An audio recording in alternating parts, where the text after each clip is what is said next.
What are we doing when we assemble as the saints? Well, this is where I'm going to turn it back on its head. In most churches in America, if I walked in, I wouldn't know what they were doing, to be honest with you, because we have left behind the doctrine of sola scriptura in the church.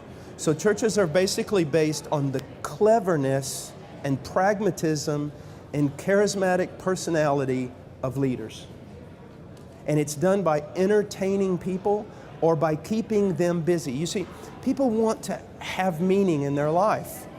They either want to be entertained or they want to have some kind of meaning. So you make them busy. You make them part of a machine. You make them part of a vision of a charismatic leader. And you get them all headed in the same direction. That's why, you know, a 60-year-old accountant for Walmart ends up joining a biker gang and going to Sturgis, you know, and hanging out with all the people. Why? Because he's looking for something. So you can build a church on all kinds of things that aren't biblical.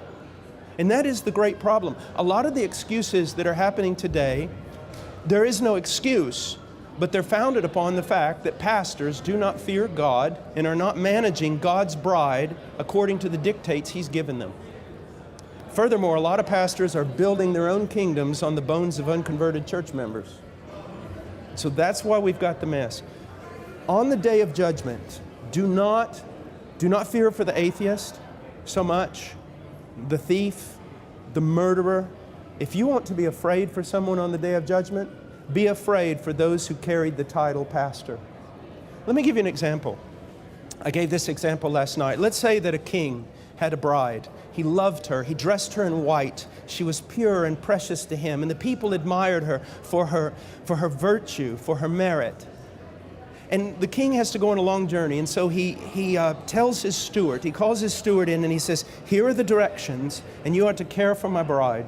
You do not deviate from this, not one jot or tittle, and when I come back you'll be rewarded, or I'll come back and you will be severely punished. Keep this book, these instructions with regard to her. Well, after a few years, this steward realizes that the people are losing their loyalty in the king, and they're no longer concerned about the bride because, well, she's just prudish. She's old-fashioned. So he takes her and takes off her beautiful white garment and replaces it with something really sensual, paints her face like a prostitute, and then marches her up and down the kingdom and uses this new look to attract carnal men back into the kingdom. When that king comes back, there are no words to describe what he will do to that steward. And when Jesus Christ comes back, there are no words to describe what he will do to many of these men who call themselves pastors, who have done to his bride exactly what the steward did in that parable I just told.